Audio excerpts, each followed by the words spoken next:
Bismillahirrahmanirrahim. Allahumma salli wa sallim ala Sayyidina Muhammad wa ala alihi wa sahbihi wa barik wa sallim. Kita akan membahas tentang Lailatul Qadar. Ini sebagaimana termaktub dalam kitab Taqriratus Sadidah halaman 446. Lailatul Qadari sumiyat bizalika li'idhami qadariha li'anna allaha yaqduru fiha ma yasha wa hiya min qasa'isina. Jadi malam Qadar dinamakan malam Qadar dengan namanya Qadar. Kenapa dinamakan malam itu malam Qadar? Jadi karena besarnya qadar pada malam tersebut. Karena Allah Subhanahu wa Ta'ala mengkudrah pada malam tersebut apa yang Allah Subhanahu wa Ta'ala kehendaki.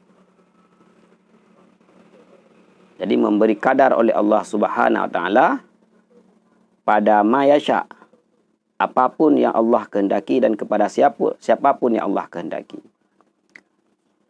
Malam Lailatul Qadar tersebut adalah malam yang didapatkan oleh umat Nabi Muhammad sallallahu alaihi wasallam.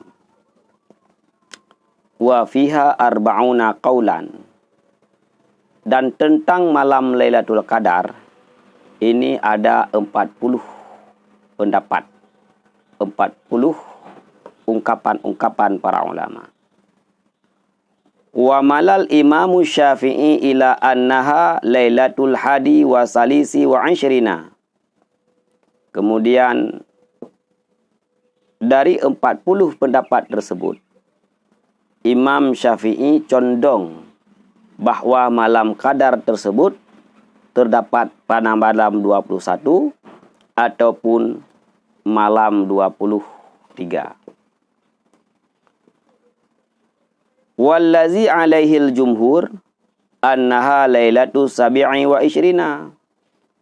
Sedangkan jumhur ulama berpendapat yang bahwa malam Qadar tersebut terdapat pada malam 27. Wahdara ba'duhum intiqalaha fil liyalil 'ashril akhirati. Sedangkan ba'duhum berpendapat yang bahwa malam Lailatul Qadar tersebut terdapat pada 10 yang akhir.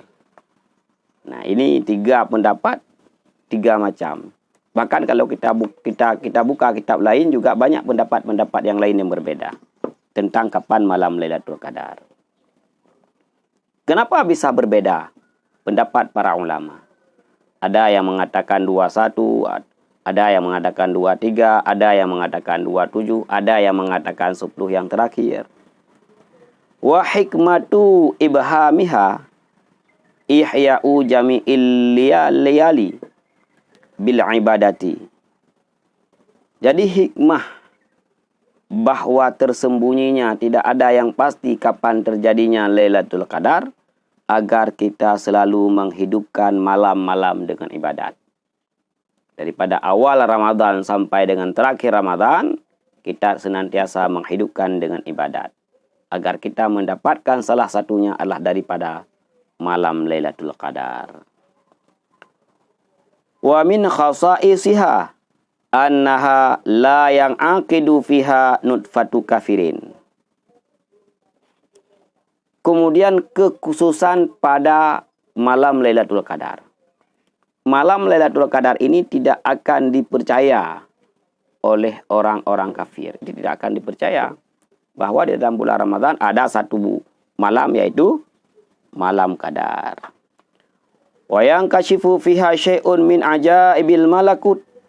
Kemudian pada malam Lailatul Qadar Allah Subhanahu wa Ta'ala membuka segala ajaib-ajaib, rahasia-rahasia. Wal amalu fiha khairun min amali alfa syahrin laysa fiha lailatul qadri.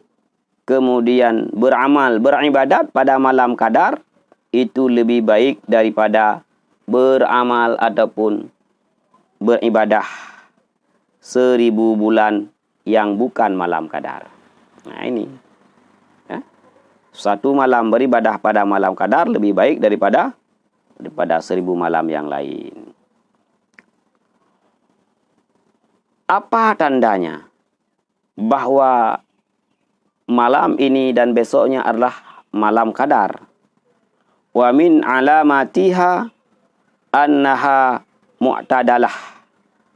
Ya, tanda yang pertama, keadaan suhu cuaca itu tidak panas, tidak dingin. Biasa, pertengahan. Wa tatla'u syamsu yaumaha baida wa laysa fiha kasiru syu'a.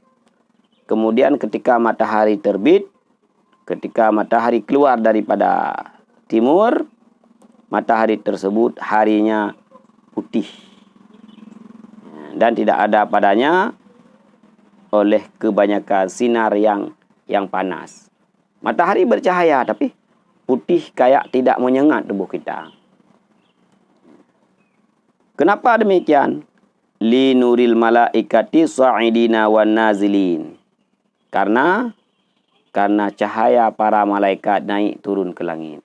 Ada yang naik, ada yang turun untuk memberi rahmat kepada kita. Nah, ini dia.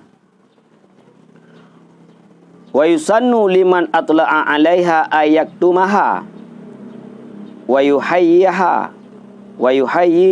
yaumaha kalailatiha. Kemudian siapapun yang melihat, menyaksikan malam Lailatul Qadar, memperdapatkan malam Lailatul Qadar, maka orang tersebut disunatkan untuk menyembunyikannya. Untuk tidak mengumbar ke sini, mengumbar ke situ. Karena dia yang merasakan dan menghidupkannya malam Lailatul Qadar dan harinya Lailatul Qadar sama seperti biasa, yaitu dengan ibadah-ibadah. Jadi menghidupkan malam sama seperti menghidupkan hari sama seperti menghidupkan malam.